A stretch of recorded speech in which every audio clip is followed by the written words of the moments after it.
After four sweeps in the MLB wildcard round, it is time for the divisional series. Let's talk some baseball. What's going on, everyone? Welcome back into another episode for Just a Bet Outside. I am your host, Steven, and we are back for the MLB divisional round. That's right, we had four 2-0 sweeps. Not me personally in betting, but in the series, it was kind of crazy. We didn't have one dramatic series that went to game three, but you know what? Now we are moving to the best of five series, even more baseball, and I can't wait. So this is going to be awesome. Quick reminder, NFL Best Bets video for Week 5 is out now. Be sure to go check that out. In this video, I'm going to keep it simple. First, I'm going to recap the bets that I gave out in the first round of the playoffs for all those series. And then I'm going to preview every single series, give you some stats, give you some info for each one, and then give you my very best bet for each series. That's right. It's going to be a lot of fun. And they are all plus money bets, by the way, because we're taking some chances here. So I just want to point out one quick stat from last season in baseball. There was three National League teams that won over 100 games last year, and not one of them won a playoff series. We're talking the Braves, the Dodgers, and the New York Mets. It is baseball. Anything can happen, and that's the beauty of it. All right, before we get into everything now, hit that like button. Take a second out of your day for all the hours of research. We keep pumping these videos out because we want to give you as much info as possible. I can't thank you guys enough. You guys are leaving such nice comments. It makes me want to keep working harder and harder and harder. So thank you guys. Subscribe if you're new to the channel. 6.5 thousand subscribers now, on our way to 7,000. Leave a comment below with your best bets for all these series, what you think is going to happen, or just to say hi to help that algorithm help our channel grow. So that's all I got for you. It's time to get into the bets recap. Those are the five bets we made in the MLB wildcard round. If you saw that preview video, let's start out with the Twins to win this series. An easy winner at minus 120. They shut down the Blue Jays. And I just have to say one thing real quick. The Blue Jays are a mess. I don't know what happened to them. Their coach is an idiot, first of all. He made some terrible decisions. And why is nobody on Vladimir Guerrero? The guy hit like 260 with like 25 bombs this year. He's supposed to be the next like Ken Griffey Jr. He's just not doing it. He's having decent years for a major leaguer, but I don't know what happened to him. He's supposed to be a superstar. Somehow this team is just an average offense with just average pitching, and that's what we saw. So that was just wild to me. I know Blue Jay fans that are very pissed off right now. Next one, Brewers minus 1.5 games. Holy crap. I meant to do D-backs minus 1.5. I think that was a misprint. No, that was a bad loss. But I told you in number 2 and 3, in that video last time I said we just need to hit one of those two and we're profitable, and we sure did because the Phillies minus 1.5 won it in 2 games for a nice plus 180 winner. The Rays to win American League. I took a shot just because of the value on that one, guys, but the Rangers just rolled over them easily in Tampa Bay to end their series. So number 5 is obviously still pending. That's more of just a future bet for the whole playoffs. National League team to win the World Series. So a 2-2 wild card round, up 0.8 units. Can't complain. Good entertainment, lots of fun. So that's what we got. And then because of that 0-3 awful day we had, we started the playoffs out 2-1, and then Royce Lewis screwed us out on 2 bets. And then we also lost another one because Freddie Peralta had 5 Ks through 4 innings and then never again got one more strikeout. It was unbelievable. He had 2 strikes on like 4 batters. He just couldn't finish it off. But it is what it is. So 2-4 in those. That's what we got. Just wanted to let you know where we're at from the wild card round. But now it's time to dive in to the Rangers and Orioles. All right, we got a fun series right here. We got the Orioles facing the Rangers. Orioles series money line is minus 115. Rangers is minus 105. Now let's dive in. Head to head this year, they split their series, went 3 games to 3.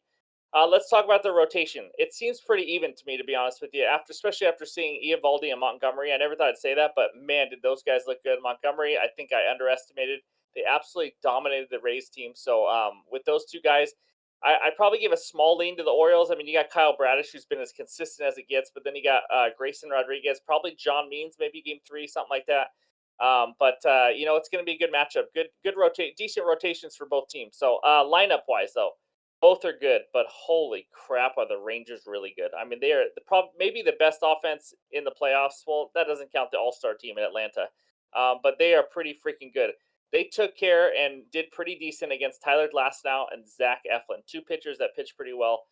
Here's a stat for the Rangers offense. When Corey Seager and Josh Young, I don't know exactly how to pronounce it, but when they're both in the lineup, which isn't all the time, it's only been like half the season, they are 52-31. That's right. That's pretty freaking impressive. That's on pace for over 100 wins.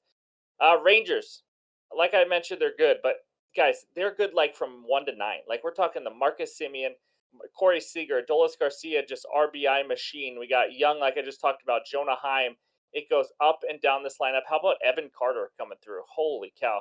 That team is unreal. Orioles have a bunch of young hitters. I'm going to be really curious to see if they can come through like Gunnar Henderson, Adley Rutschman, guys that just have no experience, but they've been good all year. Can they keep it up? Now, I didn't think the D-backs could do that, and they did it pretty easily. Corbin Carroll, being a rookie, meant nothing. He was a stud in that series. So we'll see. That should be interesting. The edge goes on the lineup goes to the Rangers for me, though, obviously. Bullpen. This is probably the biggest mismatch of the series. Big advantage for the Orioles. Rangers had the seventh worst bullpen ERA last year at 4.28, including 33 blown saves. Now, why that matters? The Orioles led the league and with 48 comeback wins. So this Orioles team, and I know from betting on them, they like to score late and they like to come back quite a bit. 48 comeback wins is insane to me. So if you have a team that is good at hitting late in situations and you got another team who can't pitch late in games, it's going to be a tough matchup for the Rangers. We'll see what they do with the bullpen to try to make that not happen, to be honest with you, because I know they're not going to throw their worst arms. So we'll see. Rangers are just going to need to have Ian Valdes, the Montgomerys, all those guys. They're going to have to go kind of deep in games if possible. You can't yank them and get that bullpen going. You don't want any bullpen meltdowns and losing games. That is just heartbreaking. So, Orioles, even though they're out without Felix Batista, I mean, they got Yanier Cano, which is one of the best, and they got other guys, and I think they just literally are a much better bullpen. That's just the bottom line. So, lineup advantage to the Rangers. Starting pitchers about even, and then I'm going to have to give the bullpen definitely to the Orioles. So, you guys just want my best bet. Sorry, I just like to talk baseball. That's just what we're doing here. So, my best bet in this game, it's not even on a side. I just couldn't take one. And the more I started thinking about it, like, man, I don't know if it's Rangers or Orioles going to be a close series, blah, blah. And then it made me come on this bet. Over 4.5 games. That's right. I'm betting this series to go the distance. I think that's a Field of Dreams quote, too. Go the distance. Anyways, over 4.5 games at plus 155. Two great teams. I expect them to go back and forth, back and forth. I just like this game to go 5. I don't know what else to say. We've already talked about it. It's a pretty even series. If I had to lean aside, maybe Rangers just because it's plus money, and I do think this could go either way. And the inexperience of the Orioles does scare me. But hey, this is going to be fun to watch. Rangers haven't done this in a while, been this good. And the Orioles, my goodness, I bet Baltimore is going absolutely insane right now for this series. It's going to be hard to beat them in Baltimore, I'll tell you that, because that crowd is going to be bumping. So that's my best bet. Over 4.5 games. Let's take it and now move on to the Minnesota Twins versus the Houston Astros. All right, time to talk about another good series. We got the Astros series money line at minus 160, Twins money line at plus 135. Again, these are series. I'm not talking just game ones right now. So Carlos Correa going against his old team in the Astros when they did things that I did not appreciate when he was on that team. Anyways, head to head this year, Twins won the series. They won 4 out of 6 games. Now let's dive into the rotation just a little bit. The Twins, guys, it's unbelievable, their rotation. I mean, we're talking, so Joe Ryan didn't have to pitch in the series, so he's going to go game 1. And then you're going to probably have Pablo Lopez if he's ready to go back for game 2, and then Sonny Gray game 3. I mean, guys, that's going to be, I mean, that's as good as it gets right there. Astros probably going to go Verlander, Framber Valdez, Christian Javier, who had over a 4 ERA in September. Valdez and Javier have been super inconsistent. We've talked about it this year. I give the edge to the Twins. I'm not going to say it by a lot, but it's not really that close. I just love, especially what I saw at Sonny Gray. My goodness, 6 pitches, mixing it up, hitting corners. I mean, what he is doing right now is pretty impressive. And we know Pablo Lopez can miss a lot of bats himself. So, advantage Twins. I like that one. Then we talk lineups. I mean, two teams, 5th and 6th in WRC plus this season. I mean, both of them are very, very good. The difference is the Twins strike out a lot. Astros do not. We've talked about the Twins striking out a lot all season long. Twins hit 233 home runs. Astros 222. I mean, pretty even there. The Yordan Alvarez and Jose Abreu, they really came on strong at the end of the year, which is huge. If they can hit the ball the way they're capable of doing, I mean, this Astros lineup is pretty legit. I would give the edge to the Astros just because, they don't swing and miss a lot. But I will say both these offenses have been inconsistent. There's been series where you're just thinking, what in the world? Why are the Astros not scoring any runs? So slight edge to the Astros, but 2 inconsistent offenses. But also 2 offenses that can be really good when they're on. Bullpen. Advantage Astros, but they're not as dominant this season. Last season, I literally think that's the reason why they won. Their starting pitching and bullpen was unbelievable. So I'm kind of interested to see what they do with the bullpen. They got guys like JP France and Hunter Brown who pitched all year long as rookies. Are they going to put them in the bullpen? Are they going to keep them on the roster? What it is they're going to do with that? I haven't heard anything. If you have, let me know in the comments. The Twins, we know they have an absolute flamethrower in Duran that comes out in the ninth inning. We did see him use their rookie, I think he's a rookie, Louis Varland out of the bullpen. So they're doing some different things. You can't always go by numbers in the regular season because these teams take starters, put them in the bullpen, change them up, and only use the best arms. And it's just a little different situation. So, anyways, bullpen at slight advantage to the Astros. But my best bet in this game, and it's not because I'm a Mariners fan, it's not because I hate towards the Astros since they cheated. It's because it's good value. I think this is another coin flip of a series. And I'm going to take the team that just has momentum. They didn't sit for 4 or 5 days. They just won a series. They got the momentum. They're fired up. They're ready to go. The Twins to win the series at plus 135. Better starting pitchers, the better momentum right now, and they have bats that have power. And these guys, I mean, Javier and Valdez, guys, they can give up some home runs. They're not that great. Verlander is solid, but he's not the Verlander of old. They do not have just one or two bona fide aces like they've had in the past. So I like to start. I'm going to lean on the starting pitcher and two teams. If you go by WRC plus, kind of a total way of weighing the offense. I mean, you're looking at pretty much even. I'm going to get plus 135. I'm going to have to take it. So give me the Twins to win this series as my second best bet. And now let's move on to the Arizona Diamondbacks versus the Dodgers. All right, we got lopsided odds in this one. The Dodgers series money line minus 205, D-backs money line at plus 175. Now, head to head this year, they played 13 times being in the same division. Dodgers won 8 of those 13. Um, in the rotation, just in general, there's not a ton of great arms in this series. I'm going to be honest. There's a few great ones at the top, and then after that, it's kind of a drop off. But D-backs probably going to go Merrill Kelly for game one, and then either Brandon Pfaadt or maybe Zach Gallen if he's ready by game two. After the big two we talked about last time, it gets freaking dicey. I mean, I'm talking real dicey, guys. Brandon Pfaadt is not going to do anything to this Dodger team except get absolutely rocked. Dodgers are going to go with Clayton Kershaw and then Bobby Miller, who was really good down the stretch. He's really solidified himself as number two. And then maybe the rookie Pepio or Lance Lynn. I mean, it gets dicey there too after the top two. So it's kind of similar rotations in general, just because you're looking at two top pitchers, and then we'll see what we get from the ones after that. So Diamondbacks lineup started out red hot this season. The first half they were unbelievable. Then they went on an absolute cold streak, and now they're picking it up a little bit. And by the way, momentum from regular season apparently doesn't matter because they got swept by the Astros, and then they go into Milwaukee, win 2 easily, and move on to the NLDS. So they ended up overall finishing 18th in WRC plus, so average, slightly below average on that.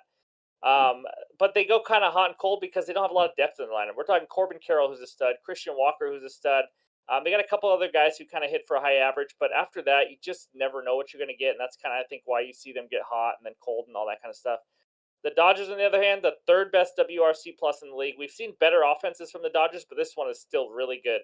If JD Martinez, the guy that I called like 50 years old, but he's really not that old, if he can kind of carry his momentum, what he had to end the season into the playoffs, I mean, that's going to be a huge help because you're going to talking Mookie Betts, Freddie Freeman, JD Martinez, Will Smith, blah, blah, blah. They have a lineup. And then you got the power hitting Muncy, low average, but he can hit some bombs. So obviously the advantage in the lineup is the Dodgers. It's not even close. Bullpen. This is an interesting one. So the Diamondbacks traded for the Mariners closer, Paul Sewald, who's been huge for them. Solidified that ninth inning to kind of go with Miguel Castros. I mean, guys, that's kind of all they have, though. I'm not really trusting anybody else that comes out of their bullpen. It's struggled for most of the year, kind of a bottom 10 bullpen. It's what's kind of held it back, to be honest with you. The hot, cold offense and then their bullpen. But after a rough first half of the season for the Dodgers, they have really righted the ship. It's crazy. They finished in the top 5 in both ERA and xFIP in the bullpen. I mean, you have the combo of Phillips and Gratterall. We'll see how they use their young pitchers that are going to come out of the pen. But, I give the advantage to the Dodgers, obviously. The D-backs are just not very good. But that should be an interesting one to see there in the bullpen. So, best bet in this game, maybe my favorite bet. I don't know. That might be stupid to say. I always call one bet my favorite and it loses and then I win other ones. So I'm putting a unit on each one. So here we go. The Dodgers minus 1.5 games at plus 125. That's right. This Dodgers offense, I think, is going to be too much for the D-backs. I know the D-backs have momentum. Remember, the D-backs can win one game in this series, the best of 5. So all we needed to go is 4 games or less.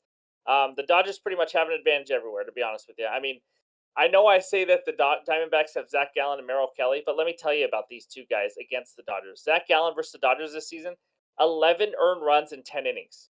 11 earned runs, guys, in 10 innings. We talked about, I think, in one of our bets, the Dodgers kind of own Zach Gallen. So his name doesn't mean that much, and we'll see how that goes. But Merrill Kelly versus the Dodgers, how about 9 earned runs in 20.1 innings? I mean, these pitchers are not by any means shutting down this Dodgers lineup.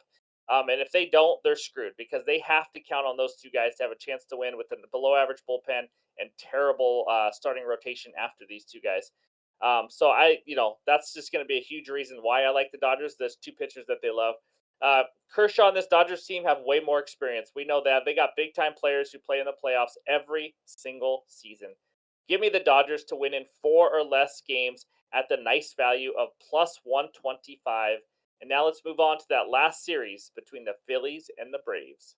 All right, here we go. This is going to be a fun one. We got the Braves series money line at minus 170 and the Phillies at plus 145. We're talking about two really good teams right now, guys. The Braves we know have been good all season long, but since June 1st, the Phillies have the 4th best record in the major leagues. I mean, that's pretty impressive to me. They struggled out of the gate after going to the World Series last year, but they've turned it on. A big reason is Trey Turner, but we'll talk about all that. Head to head, Braves in the same division, so they played 13 times. The Braves won 8 of the 13 games. But just a reminder, the Phillies beat the Braves 3 games to 1 last year in the NLDS. So this is revenge for the Braves. So we'll see what happens. But rotation wise, it's interesting. The Braves, Max Fried should be back. He was hurt, but they said he's set for game 2, which means Strider's going to go game 1. After that, it gets ugly because Charlie Morton, who's kind of been inconsistent anyways, but he's not on the NLDS roster. He has an injury. So maybe Bryce Elder. I mean, we're talking about the best team in the league, but their starting pitchers are not great right now. We know what Strider can do, but Strider can also get hit a little bit. Strider versus the Phillies this year, 20 innings, 5 earned runs given out. Fried versus the Phillies, only 1 game. He threw 5 innings and 1 earned run. Phillies kind of have the same thing. They got the 1-2 punch. They got Zach Wheeler and Aaron Nola. Aaron Nola can be inconsistent, but man, did he look good in that first series. That's for sure. And then you're looking at Ranger Suarez as the third starting pitcher. I mean, he kind of drops off big time on both of these teams in the starting rotation.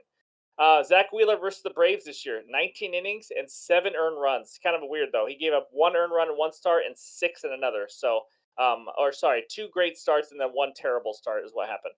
Aaron Nola versus the Braves. How about 12 innings and 2 earned runs? That is very, very impressive versus this Braves offense. So, like I said, it just goes downhill after the 2 starters for them. But, who you want to lean to, that's tough for me, honestly. It's pretty even on those top 2. Lineup wise, holy crap. I just need to say a few things. The Braves had over 50 home runs more than the next best team. That's just stupid. Acuna had a historic season. Matt Olson led the league in home runs. And oh, by the way, every single Braves hitter in the starting lineup had a WRC plus over 100. 100 is considered average.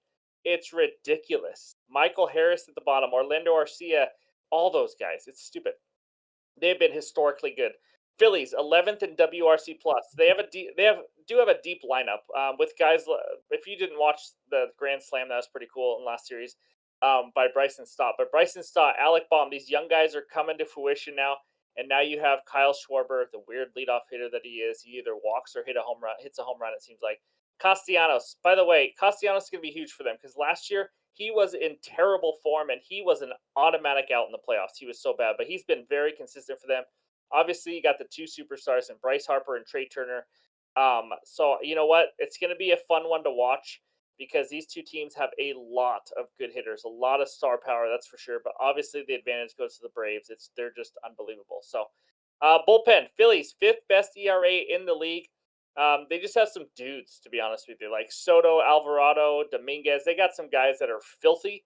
They also have Kimbrel. For some reason, I just have a problem with Kimbrel. I don't trust him. But the issue with some of their bullpen guys is they just can't walk people. As long as they can throw strikes, they are filthy.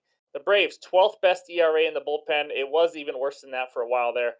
They got Iglesias, their stud closer, AJ Minter, Yates, Jimenez, all those guys. They got some pretty solid arms. It's a slightly above average bullpen. It's nothing that's going to absolutely scare you, but it is a pretty decent bullpen. So I give the advantage to the Phillies as long as they can actually throw strikes. That's kind of important in baseball. But for this series, This was extremely hard for me to find a bet, and I almost didn't, but I was like, you know what? Just come with one bet for everybody. I'm not saying to tail all four of these bets. This is just me finding what I like the best in all of them. So here we go. My bet is for this series to have the most runs scored in all four divisional round series at plus 205. That's right. Out of all these series, Rangers, Orioles, all these other ones, the most total runs in the series is going to be this one at plus 205. Now, a couple things with that. It's going to help if this series goes far, because if it only goes 3 games, a 3 game sweep, and all these other ones are going five, it's going to be tough for them to score the most runs. So I almost bet over 4.5 games. This series has a chance to go to the distance. I would not sleep on the Phillies with the pitching that the pitching issues that the Braves have. The Phillies already beat them last year. They have the confidence. They are not scared of this Braves team. I have the Braves to win the World Series. So obviously I'm pulling for the Braves, but I think it could go to the distance. And that, along with the two best offenses that we're looking at right now. Now, the only other competition I think is the Rangers Orioles. There could be some runs. Those two teams have some offense, that's for sure. But I mean, I just love this one right now. I mean, we could get games where the Braves score 6 to 10 runs on their own. I mean, that's how crazy this is. With a lot of pitching, could be a decent amount of overs in this one. So, lack of pitching depth, great offenses. Give me this series to have the most runs scored in the four divisional round series at plus 205 on DraftKings. Man, that was fun. I just love talking baseball, guys. Hopefully, you guys enjoyed that. Ask any questions below. Leave comments below. I just love giving you guys this info and giving you these videos. So let's check out that bets recap page. All right, there it is. Over 4.5 games. Rangers Orioles at plus 155. Twins to win this series and upset the Astros at plus 135. And then the Dodgers minus 1.5 games. That means the series cannot go more than 4 games, and the Dodgers have to win it plus 125. And then we got a little interesting one at the end. Phillies Braves series to have the most runs scored. That's total, both teams, all the games added up, plus 205. That's what I got for you guys. That's my best bet in every single series. It's going to be fun. We got some good teams now. We got rid of teams like the Marlins, the Brewers, all that kind of stuff. This is going to be fun. It's going to be wild. We will see who wins and goes on to the ALCS and the NLCS. Again, thank you guys for the support. I really appreciate it. Baseball starts up again on Saturday. So thanks again, and we'll talk to you soon.